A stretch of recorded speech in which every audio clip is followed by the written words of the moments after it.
Mm. Good day, everyone. Welcome to the online conference of the subject Construction Method and Project Management. Today, we will learn the topic about construction phase and project closeout.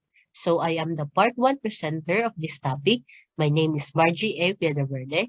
I am together with my co-reporter, Mr. Tondog and Mr. Robles.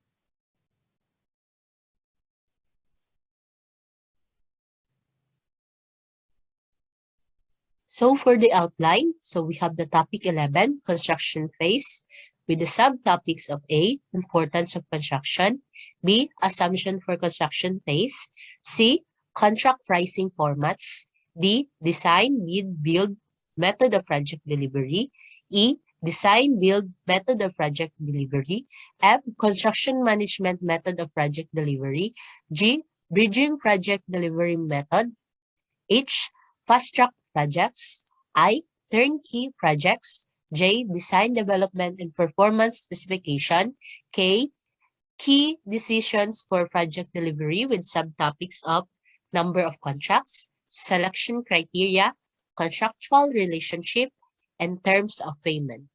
For the continuation, we have L, prospective bidders, M, qualification-based selection or QBS, N, checklist for bidding, O, keys to successful project, P, construction schedule, Q, problems with construction schedule, R, precautions for construction submittals, S, delivery dates of owner-furnished equipments or materials, T, scheduling contractor procured and installed equipment, U, contract schedule constraint, V, sequestering float, W, schedule updates, X, relation with contractors, Y, checklist duties, Z, quality control.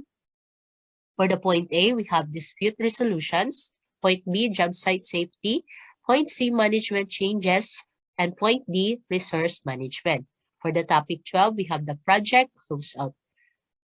A, system testing and startup, B, final inspection, C, guarantee and warranties, D, lien releases, E, record in as-built drawings, F, checklist of duties, G, disposition of project files, H, post-project critique, and lastly, the I, owner feedback. So for the topic 11A, importance of construction, the construction phase is important because the quality of the completed project is highly dependent on the workmanship and management of construction.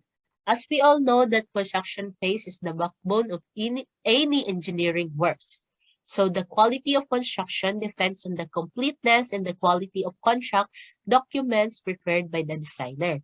So it is important to have a laborer with skills and effective management, field supervisor with ability to coordinate numerous activities, and lastly, the quality of materials. The construction phase is also important because a majority of the total project budget and schedule expended during the construction. So based on my research, 90% of the total cost of the project is expended during the construction. However, for the design cost, it ranged from 7 to 12% with the medium value of 10%. Similar to cost, the design required to build a project is always disproportionately greater than the time required to build it. To design it. So most of the time is consumed during the construction phase rather than the time to design the project. These risks are inherent to construction. Construction contractor must carefully plan, schedule, and manage the project in the most efficient manner in order to reach the specific time period for the construction finish. So next, topic 11B, assumption for construction phase. As we all know, assumption is believing into something without proof or question. And the objective during the construction phase is to build the project in accordance with the plans and specification within budget and on schedule. To achieve this objective, there are three assumptions as shown in the table above 11-1. So, the most important words are scope, budget, and schedule. So the scope is the design plans and specification contains no error in meet the owner's requirements and appropriate codes and standards. So it is well defined naman, no? The next budget, the budget is acceptable. That is, it is what the owner can afford and the contractor can build it for with a reasonable profit. And lastly, the schedule. The schedule is reasonable, that is short enough to finish when the owner needs it and long enough for the contractor to do the work. So these three assumptions must be managed to increase the probability that the project will be completed successfully, or in time or within budget.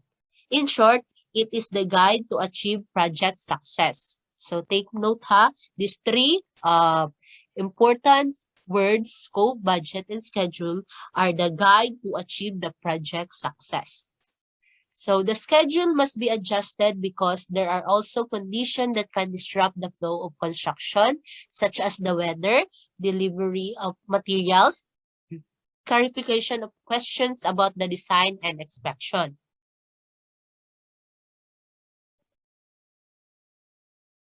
Although the assumptions are reasonable, there are often variations due to the nature of construction. A project is a single, non-repetitive enterprise because each project is unique and outcome can never be predicted with uh, absolute confidence. So, as we all know that there are different nature of construction work.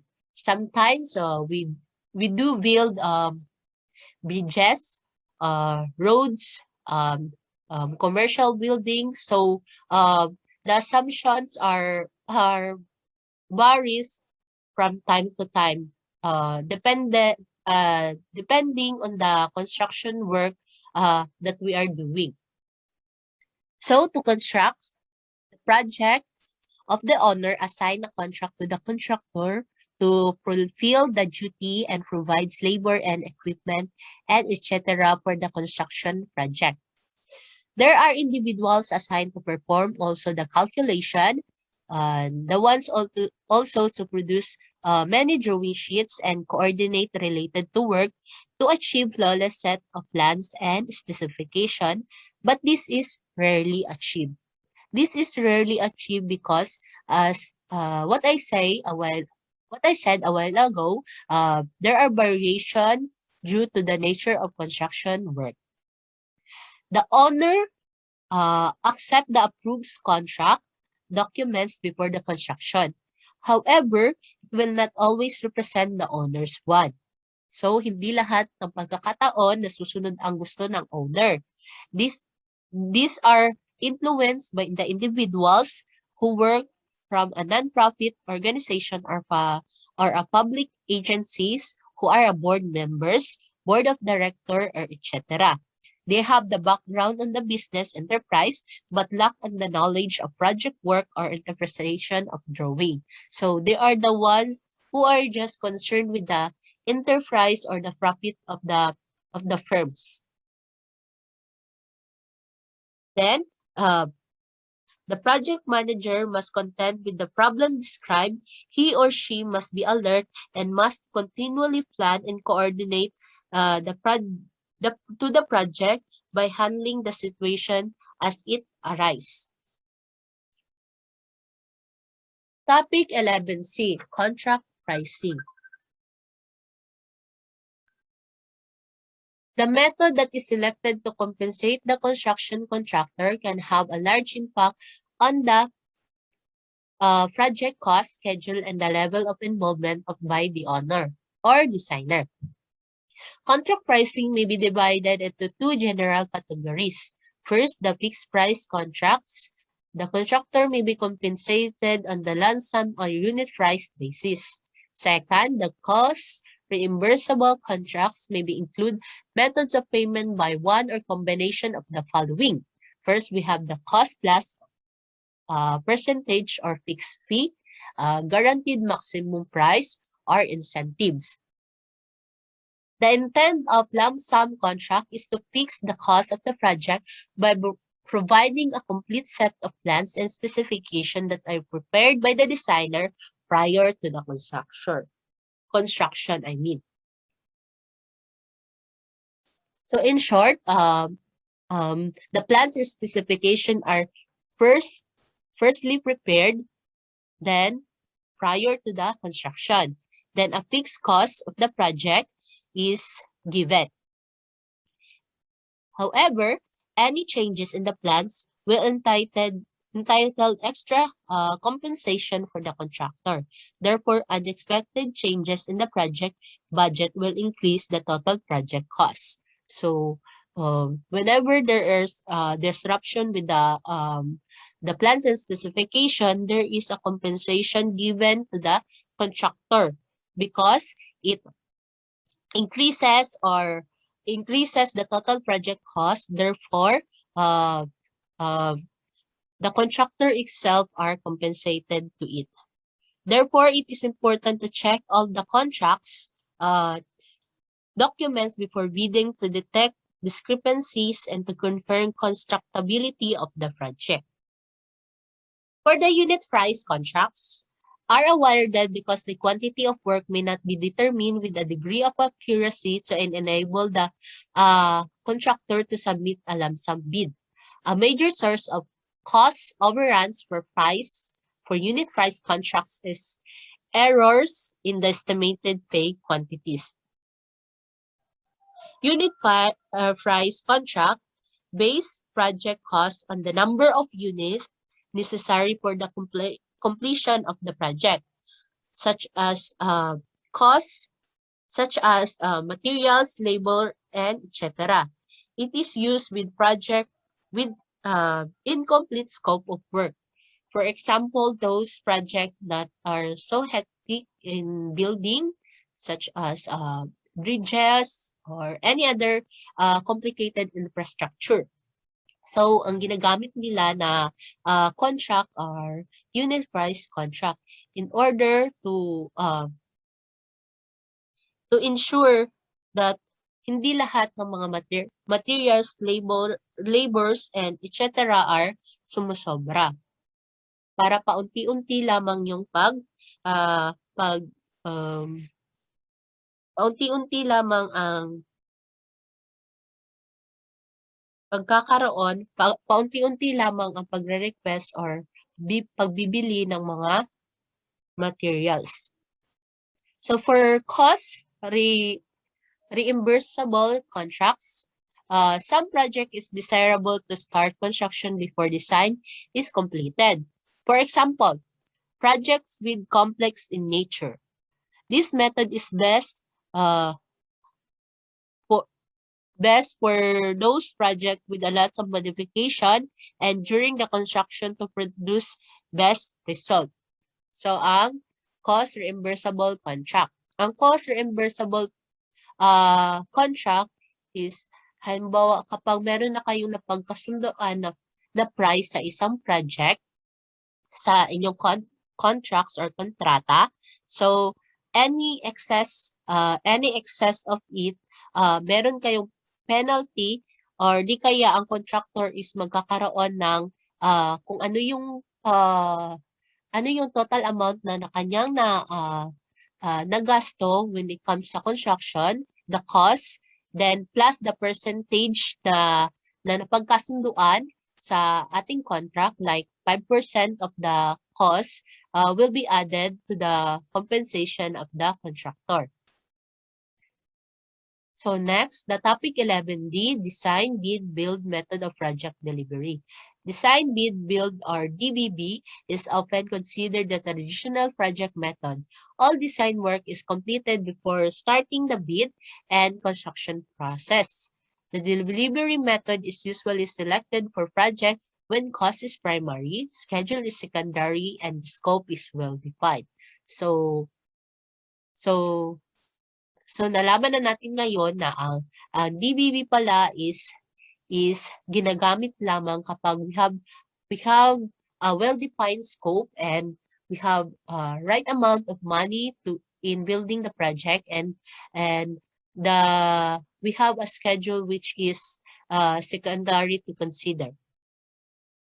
The designer and contractor both work for the owner. The designer is representative during the construction and are paid based on the percentage of construction contract, while the contractor is paid based on the lump sum amount. So, alam naman natin kung ano ang lump sum amount. The DBB project delivering method is the three-party arrangement involving the owner and designer. So, ayun na. Ang designer and the contractor are both working for the owner. However, the designer, as I mentioned a while ago, is the one who are tasked to look for the construction, and while the contractor are also there for the construction processes. The biggest disadvantage of DBB project delivery method is the extended time that may be required for the completing the design and bidding the project before the starting actual construction. Changes made after the awards of construction contracts can be costly to the owner. So in this kind of project delivery method, the owner has the high involvement during the design but low involvement during the construction because the contract is because the contract already clearly defined what the contractor must do. So, let's see ano nga ba ang kaibahan niya sa susunod nating topic. So, topic 11E, Design Build Method of Project Delivery. So, the Design Build or DB project delivery method is often chosen to compress the time to complete the project. The completion time usually is reduced because the construction can start before all the design is completed. So, hindi pa natapos yung plano and specification but the construction can start. However, doon sa DBB, all the plans and specification must be finished first before the construction can start. The DB project delivery method is usually selected for projects when the schedule is primary, the cost is secondary, and the scope is not well defined. So ito naman, ang DB is may kaibahan din siya sa DBB. Sa DBB kanina, ang primary to consider natin is cost. The secondary to consider is our schedule. And the scope is well defined. However, dito sa DB, ang primary natin to consider is the schedule, secondary lamang ang cost, and the scope is not well defined. The DB method of the project delivery is a two-party arrangement involving the owner and the DB company. A contract is signed between the owner and the DB firm to perform both design and construction services. Dito, in the DB method of project delivery, the owner has the full control and the level of involvement of the owner is all throughout to the project processes. The DB contractor are assigned for the construction of drawings and may hire many subcontractors. The DB firm has also in-house design staff as well as experienced construction personnel. This arrangement reduced the conflicts between the contractors and designer that often happen in the DBB method. So much better na i-use natin ang DB method of project delivery. So DB firms is common to be chosen by the qualification-based selection or QBS procedure. So later we will discuss more about the QBS because the owner solicit proposal from the pre-qualified list of firms. Sa QBS ito ha. Then evaluate the quality, safety records, cost performance of the past of the said list of bidders. These services uses cost reimbursable arrangement. So na-explain ko naman kanina kung ano nga ba yung cost reimbursable agreement.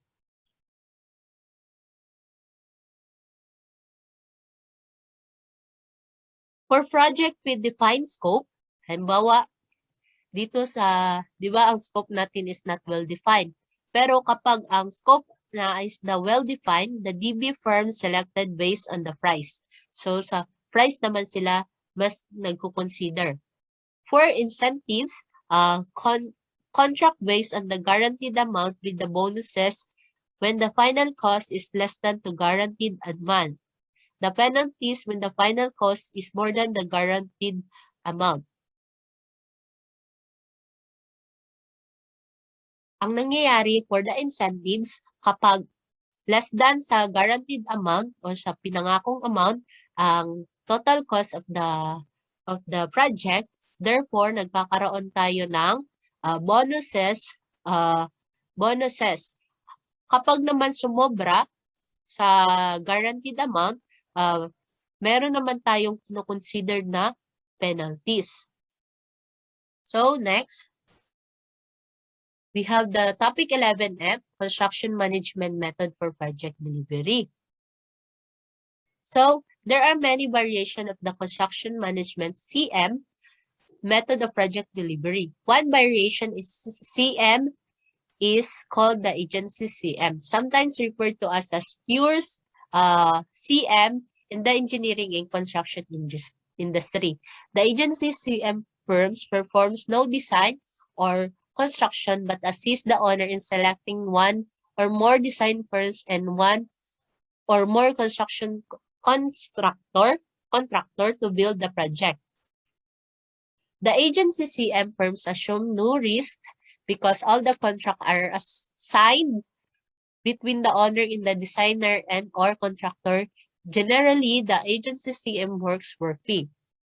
So, ang mga agency CM are sila yung naghahanap or nagbibigay ng tulong sa mga owner na makapagpili ng kung sino ang kanilang aatasang mag-design sa kanilang gagawing project, or sila rin ang naghahanap ng mga contractors para sa nasabing project.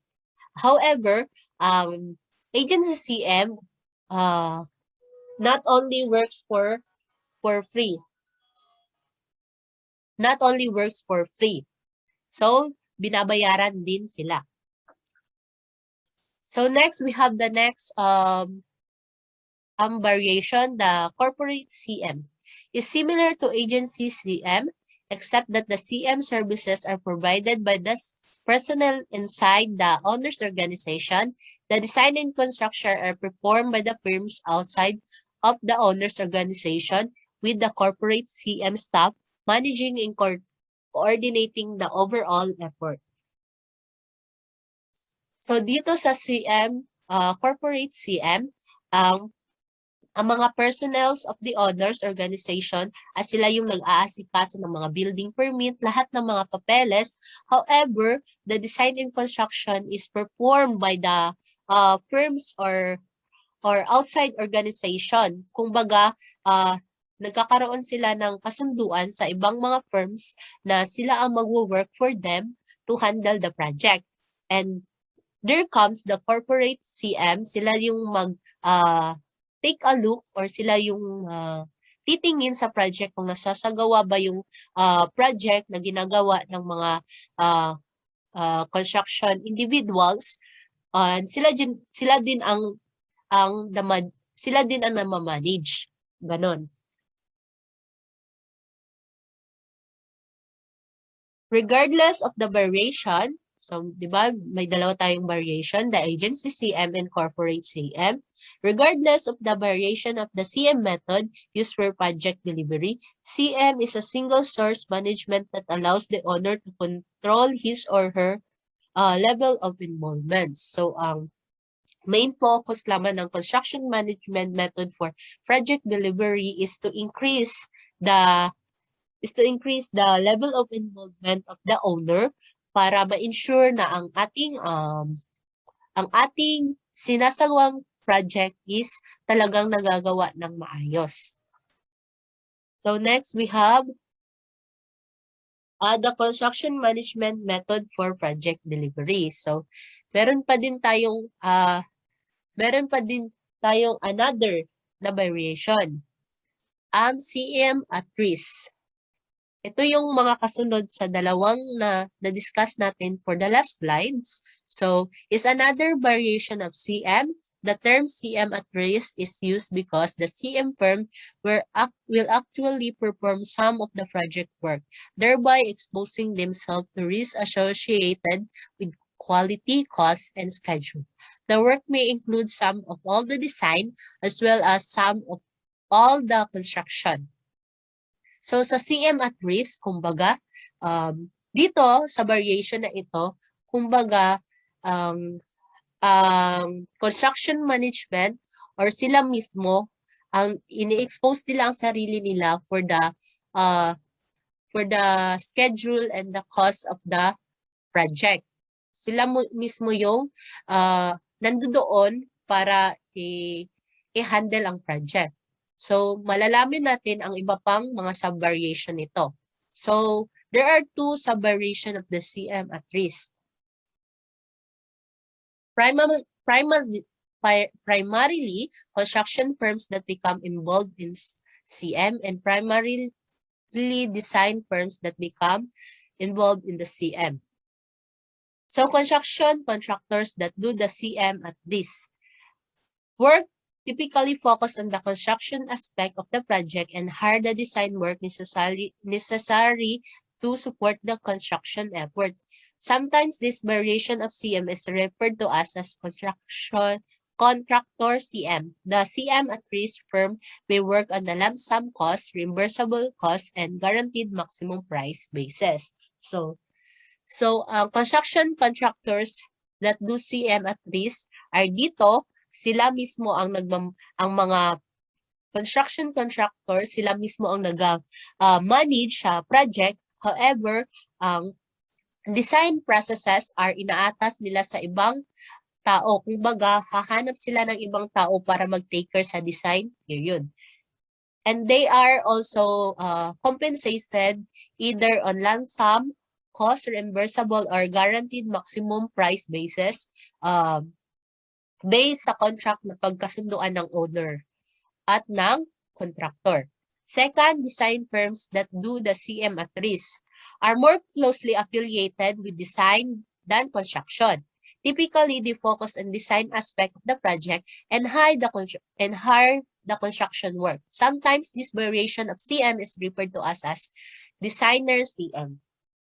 So, kabaliktaran lamang siya ng construction contractors that do the CM at risk. Dito sa design firms that do the CM at risk, design firms mismo, sila ang mga titingin sa ating or nagmamanage sa ating project. However, ang construction work ay hindi sila ang sumasagawa, kundi nagkakaroon ng hiring upang pipili sila ng mga tao na siyang gagawa for construction work. And compared to the contractor CM, they are also compensated they are also compensated, and sometimes this variation is also referred to as designer CM.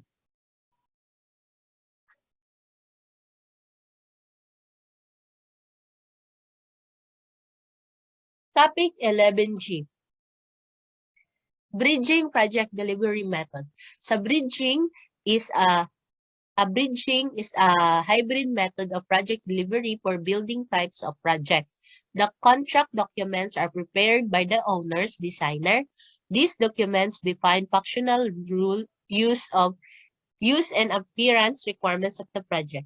Performance specifications are used to specify the construction technology. The details of construction are developed by the construction contractor. The final design consisting of the construction drawings is done by the engineering or construction contractor. who performs the final design and provides construction services using the subcontractor. So dito sa bridging, may mga tao na inaatasan ng iba't ibang klase ng trabaho. For example, the designer, who are the ones who prepare the contract documents. Then next, we have here the construction contractor. They are the one who prepare the details of the construction. Then, for the final design of the construction drawings and all the construction services are done by the engineering or construction contractor. So, kumbaga, iba't ibang tao ang nasa atasan sa iba't ibang klase ng trabaho. So next, we have here the fast track project, the topic 11H. Fast track is the term commonly used for project that must be completed in the earliest possible time. Construction work overlaps design. As soon as the portion of the design is completed, then the construction work is started. So, kapag nakumpleto na yung some portion of the design, so agad na sila nag-start ng construction work. So, as we all know naman sa title of fast track, kumbaga meron silang schedule na sinusunod as early as time possible, dapat matapos na yung project. Fast track project can be performed under the DB or CM methods of project delivery. So, na-mention naman natin kanina, na-topic na natin kung ano yung DB at ano naman ang kaibahan niya sa CM methods of project delivery. Fast track applies to projects that are schedule-driven at the request of the owner. So, kumbaga ito, ang fast track is meron tayong schedule na sinusunod. Ika nga, sinabi ko kanina na meron siyang nakabase sila kung ano ang request ng owner, kung kailan ito masatapos, as fast as possible, dapat matapos na nila ito. For example, the owner may want to complete a process plan at the earliest possible date. In order to produce and market a product before a competitor, or a business may want to complete a building by a specific date to accommodate a specific event. So, kumbaga, kagaya ng mga sample na nandito, kapag madami kayong competitor sa isang enterprise, so you have to ensure na dapat mas nauna ka o mas mauuna ka sa pag-produce ng mga product to ensure na sa iyo naman talaga pupunta ang mga bibili.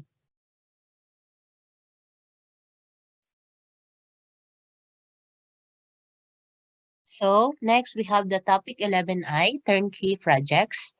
Turnkey is the term commonly used for the projects that are designed, built, and put into operation before the project is turned over to the owner. The company providing the turnkey services may secure the land for the project, perform or coordinates all aspects of the design, arrange and administer construction contracts, manage construction of the project, staff, and train the personnel to operate the facility, and then turn the project over to the owner. Turnkey projects typically are manufacturing or process plant type facilities and remote location. So for the turnkey projects, everything is set na from the documents needed for the construction and the operation of the facility, then from the design such as plans and specification, as well as the construction is done na by the firm. So next we have the topic 11J, design, development, and performance specification. Owners organizations that have some design capabilities but not enough to design the complete project will solicit bids based on the preliminary design developed drawings. So those are organization that has the meron silang capabilities para mag-design pero wala silang enough power and energy para matapos ang lahat ng project. That's why they solicit or they gathered preliminary design or drawings from the different bidders so that makakahanap sila ng perfect partner for their project. For example, the design development drawings may only be developed to 30% to 50% level of detail of the final drawings. So, yan pala ang percentage na natapos sa ating drawing. Then, performance specification are written to describe what the system must do in the project rather than how the system will perform it. So the next is they have the specification para ma-describe kung ano pa bang dapat gawin para sa project, kung ano pa bang dapat ilagay for the remaining percentage of the project. The construction drawing are completed by a design build contractor that has a special expertise related to the project. Owner organization in the process industry sometimes handle project in his manner.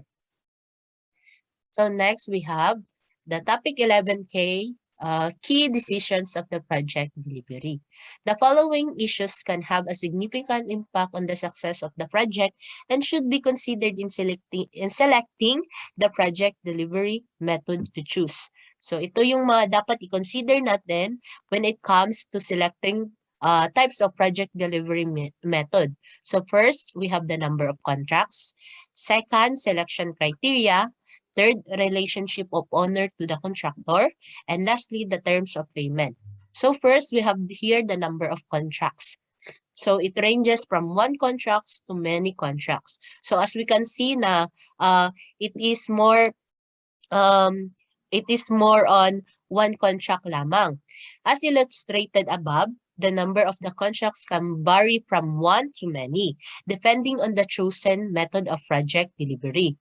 Ito, for the design, bid and build project, the owner awards contract to two parties. So take note ha, for the design, bid and build project, they have two contracts for two parties. One for the designer of the project, who may contract some of the design work to the other design firms. And the other one is the construction contractor, who may contract to numerous subcontractors who perform special construction work.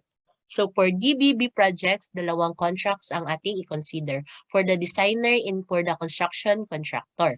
Next, for the design build projects, the owner awards a contract to one party only, the DB firm, who may in turn subcontract to many contractors. So ang DB project, isa lamang ang binibigyan nilang contract, which is ang DB firm.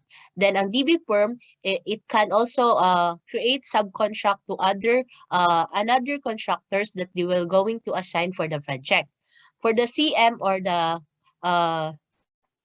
for the CM projects, the owner awards contracts to three parties. So for this type of project delivery, three parties are given with the contract: the consumption manager, designer, and the construction contractor. Under this scenario, there may be many subcontracts awarded under each of these three principal parties. So nakadepende na lamang sa tatlong parties na ito kung magsa-subcontract ba sila to other important individuals that are related to their scope of work. So next, topic 11K, key decisions of project delivery, or the subtopic that we're going to discuss is the selection criteria. So it includes the price in the qualification. So let us hear kung ano ba talaga ang dapat na i-consider dito sa selection of criteria. As illustrated above, contractors may be selected on the basis of price or qualification. It's either a price or ang qualification ang ating pagbabasihan sa pagpipili ng ating project delivery method. Traditionally, designers are selected based on the qualification and the contractors based on the price. However, the trend in recent years has been to select designer based on the price, and the selection criteria depends on the services that are being procured. Typically, price is used for the selection of products that are easily defined or services that are easily evaluated. Qualification are used for unusual products, proprietary work, or services that require special expertise, knowledge, and judgment. So iba't iba pala ang definition dito ng ating price. Ang price is uh, having a product that is easily lamang or madali lamang nating makikita. However, sa qualification, it includes skills or knowledge that is hard to find. That's why dito mas binibigyan pansin natin ang qualification because of the expertise, knowledge, and judgment rather than the price who is easily lamang na makikita sa paligid or mabibili. The next is the topic 11K, key decision of project delivery, the contractual relationship. So here we have the agent and the vendor. So as you can see, it is mostly preferred to the agent rather than to the vendor. A contractor may be viewed as an agent or a vendor. It's either sa dalawa, agent siya or vendor. An agent represents the owner interest, works for fee, and usually is selected based on qualification. So as we all know, ang agent daw is selected based on the qualification. So na-explain naman natin kung ano ba talaga ang qualification. So nakabase siya sa skills, knowledge and wisdom na meron ang isang type of professional. Next, a vendor delivers and specified products or services, works for a price, and generally is selected based on the price. So, ang vendor is nakabase siya sa pagpili sa presyo. Traditionally, designer are the agency end of the spectrum and the contractor are the vendor end of the spectrum. So noong unang panahon daw, ang designer is considered as agency, so therefore, they are qualified with knowledge and wisdom. However, the contractors are considered as the vendor or can be easily found lamang sa paligid. Some owner ask the contractor to act as the agents in procuring and managing construction and treat designer as the vendor of the plans and specification. But somehow, paminsan, nagkakabaliktaran ang purpose ng dalawa. Ang contractor ay nagiging naaatasan para sa pag-manage ng construction and procure, And then sa designer naman, siya ang nagiging naaatasan para sa plans and specification, which is as a vendor, and then binabayaran naman siya ng base sa presyo. When owners need advice or guidance, they typically choose an agent relationship whereas when owner know exactly that is required, they may choose a vendor relationship. Basta when it comes to mga advice and guidance, syempre ang mas pipiliin talaga ng owner is yung may mga knowledge. That's why mas pinipili nila ang agent. When it comes naman basta sa mga required or mga kailangan talaga na mga siguro materials ganyan sa ating construction, they preferred vendor relationship because they are mas alam nila ang mga prices and alam nila kung paano i-manipulate ang money. And then we have here the terms of payment. So we have the lump sum and the cost plus. As illustrated above, the terms of payment can vary from fixed price to cost reimbursable. So it's either lamang sa dalawa, sa lump sum or the cost plus. Ang fixed price is used when the details of work are well understood. Basta ang details or the scope of the work is well understood na, and lahat ng mga, lahat ng design and specification are prepared na, and everything is settled, and then na-check na lahat, and then meron na tayong fixed price for the construction. That is what we call the lump sum or fixed price na project delivery decision. Sa cost reimbursable naman is used when the scope of work is unknown and not clearly defined. So kabaliktaran lamang siya ng fixed price, which is well understood na. Dito wala pa tayong clearer views and scope for our project. That's why much better kung sa mga hectic or mga masyadong mahihirap na mga project, ang ginagamit talaga is cost reimbursable. Okay? Because hindi pa natin alam kung saan ba ang patutunguhan ng ating project. Hindi pa natin alam kung ilang mga materyales or anong gaano kadaming labor forces ang ating kailangan. There are also ranges of terms of payment from fixed to cost reimbursable. So next, we have under a lump sum arrangement for payment, the contractor is paid a fixed sum for work based on the executing the contract documents. So dito sa lump sum arrangement for payment, ang contractor is binabayaran siya according sa napagkasunduan sa contract documents. Meron siyang fixed price na nakasaad doon sa contract documents kung ano ba talaga ang tamang compensation para sa contractor. For unit price payment, the contractor is paid based on the predetermined amount for each unit of materials that is installed. Sa unit price payment, ang contractor ay hindi pa alam talaga kung ano yung total compensation na makukuha niya sa project, because the amount of the materials, labor forces, and everything in the project is wala pa na-determine. Hindi pa siya na-determine at hindi pa natapos ang project. On progress pa lamang siya. Kumbaga, unti-unti lamang niyang nalalaman kung ano talaga ang kanyang final compensation base sa progress ng ating project. Then for cost plus fee with a guaranteed maximum price or GMP, the contractor is paid the actual cost plus P. If the cost exceed the GMP, the contractor incurs the extra cost.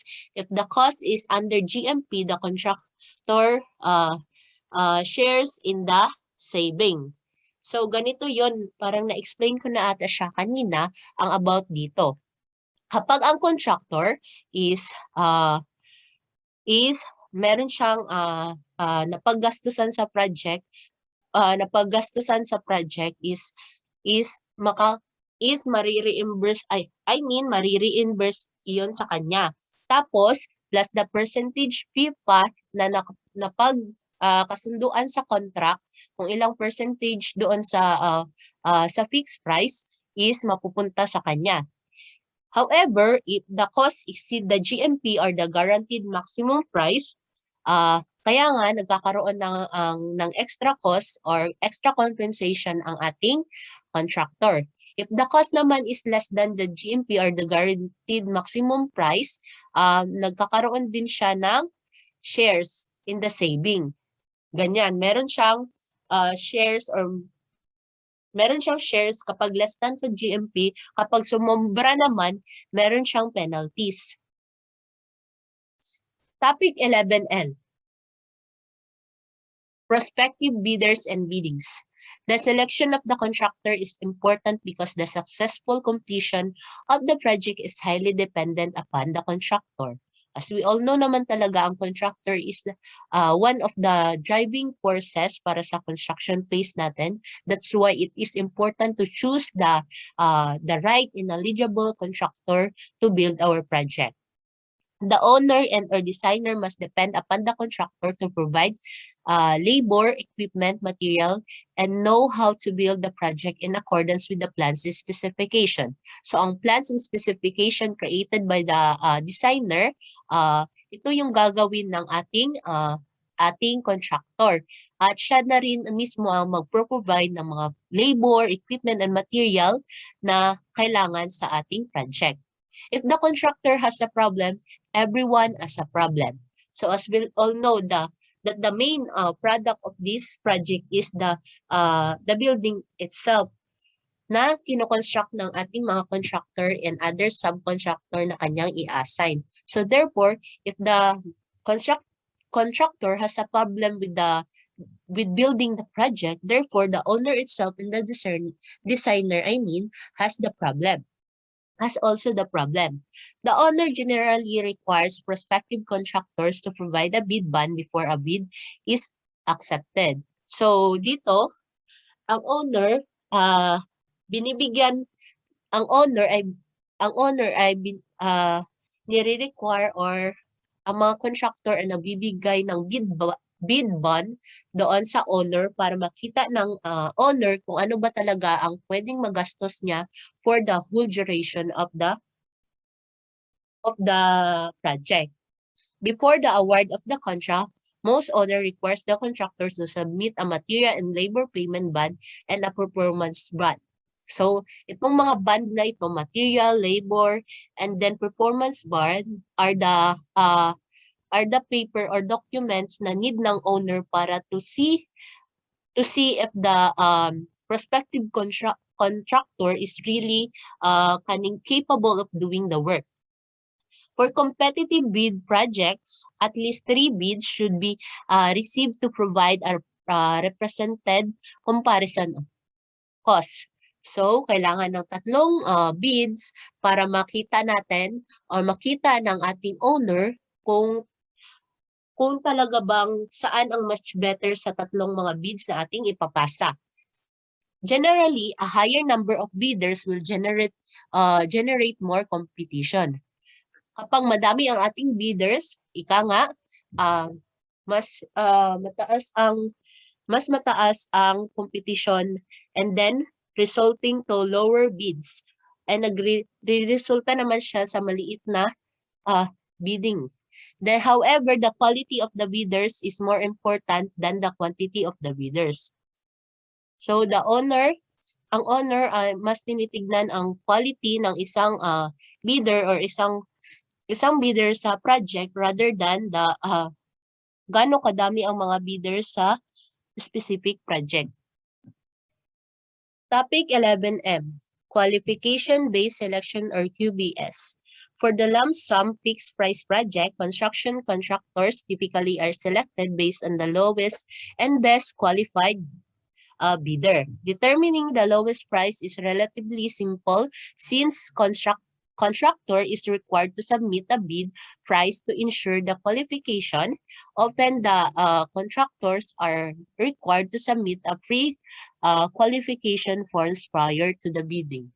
So ang mga contractor ay kailangan magpasa ng pre-qualification form prior to the bidding para mayroon ding guiding ang ating mga owner kung sino ba talaga ang pipiliin niya doon sa ating mga prospective bidders.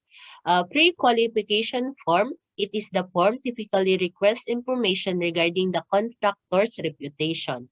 So ang pre-qualification form is nagbibigay sa ating owner ng mga detalye tungkol sa previous works ng ating contractor and kung ano pa ba yung mga magandang nagawa niya sa mga past na mga project na ginawa niya. Andun din ang financial stability and capacity to perform the work. In addition, most bid documents required a bid bond when the bid is submitted to the owner. Kalakip ng ating pre-qualification form na mayroon ng mga nakalakip na contractor's reputation, andoon din ang mga bid bond for the materials and everything na kailangan ng ating project. Qualification for bid bonds typically assure the owners that the contractor will also qualify for the payment and performance bond after the contract is signed. For cost reimbursable projects or negotiated contracts, contractors are often chosen based on the QBS or qualified based selection because the price of the project is unknown at the same time, contractor is being selected. The owner typically selects a short list of contractor, each of whom would be likely selected for the work. Na-explain ko na yan kanina na pag, pag QBS or quality-based selection, ang ginagamit talaga nila is cost reimbursable project na project delivery. Next is the formal request for proposal or RFPs are solicited,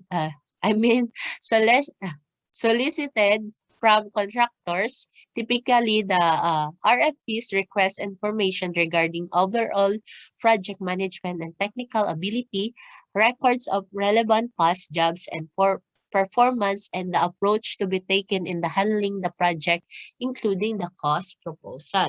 So dito sa form request for proposal, dito is parang complete package na talaga kung nakalagay dito ang mga ability ng isang contractor and then mga past jobs and performances and then kung paano niya gagawin ang kanyang project in the future, including then yung mga cost proposal or mga bid bonds. A fixed format for the RFP is provided to each contractor to allow the owner to compare proposal on a common basis. So lahat ng mga contractor na sasali sa bidding is magpapasa ng RFP sa ating owner para ma-compare ng ating owner kung sino nga ba sa mga proposal na ito ang best suited sa kanyang project. To determine the best and final offer, a weighted evaluation system is used to provide a quantitative measure of each RFP. For example, the RFP is divided into categories, with the weight given to each category depending on its importance. So, para makaselect tayo kung sino ang the best contractor na ating pipiliin, so ang owner is gagawa ng isang evaluation, evaluation wherein i-measure ng ating owner kung sino nga ba ang the best suited sa ating project. Pero ito ay nakabase sa mga category na ibibigay ng ating owner depending on the importance of it to the project. So ganyan. It may be the past job experience, ganyan, and then performances, and then handling the project, ganyan. Nakadepende yan sa owner kung ano nga ba ang kanyang mas bibigyan ng importansya doon sa mga category na kanyang i-impose sa pagpili ng best contractor. So next, some category may be given the same weight whereas other are given different weights. Below is an illustrative example of categories for evaluation. So ito yung mga list na pwedeng makonsider na mga categories for evaluation. So first, management information system. Second, project schedule. 3, personnel. 4, contractor quality control. 5, management of subcontractors. 6, resource utilization. 7, health and safety approach. 8, final capacity. And then 9, experience and references. The management information system may include the software for CADD, scheduling, cost estimating, accounting, submittals, reporting system, and other relevant data. So ito yung mga naka-include sa ating categories na management information system. The level of development of an effective management information system is measured of a firm's ability to maintain a project budget during both design and construction. So dito, mas kinoconsider nila ang ability of a contractor or even the firms kung paano nila i-handle ang ating project budget on both design and construction without the shortage or any lackings of the budget or wala ding mangyayaring corruption or ganyan. And then, an appropriate project schedule, either a bar chart or network that shows major milestone required to complete the project should be provided. So kailangan din ng project schedule.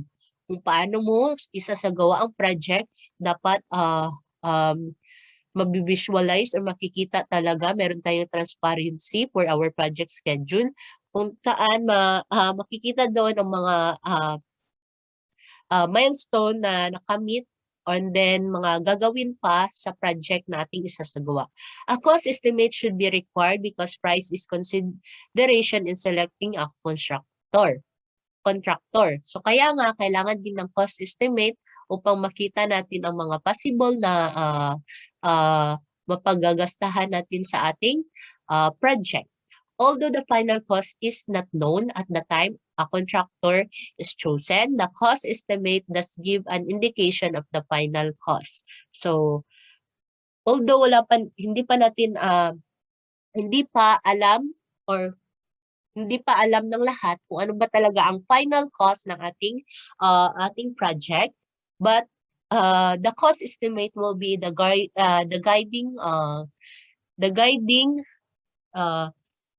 guide for us para malaman kung ano ba talaga ang possible na estimated value ng ating project. Kaya nga ito ay pinapasa sa ating owner upang magkaroon siya ng visualization and transparency of the future project na kanilang gagawin. And para ma-compare niya ito to the other firms and other contractor na bidders sa isasagawa na project. And then the caliber of personnel is extremely important in choosing contractors by QBS. Resume of key personnel should demonstrate a team composition that is capable of performing the work required in the project. Formal education, project experience, and professional registration of key team personnel are indicator of their ability to perform a work. So, ang mga personnel din na maa-assign sa ating project ay hindi din basta-basta. Kailangan din ng mga qualification such as formal education and project experience upang masiguro na ang ating project ay maisasagawa with professionalism. Each proposal should contain a list of personnel, resources, and major subcontractor to be utilized for the project. Makikita din sa proposal dapat ang mga maaaring maging subcontractors ng isang contractor sa project and mga resources na pagkukunan ng ating mga materials, ganyan, and other personnel list na magpo-play as important person sa ating project. A quality assurance and quality control QA or QC program should be fully documented in the RFP for choosing contractor by the QBS process. The system should include quality control during development of design drawings and specification and throughout the construction process including testing, inspection, and safety. So kailangan din naman natin ng quality assurance and quality control upang masiguro na ang ating project is nasasagawa with safety. Kaya nga nagkakaroon tayo ng inspection sa project itself or sa construction site upang makita na rin kung gaano na ba ang progress ng ating project. So, yun lamang po and salamat sa pagkikinig. Proceed po tayo sa next part ng ating video to be reported by Mr. Darwin Tundog. Thank you for listening.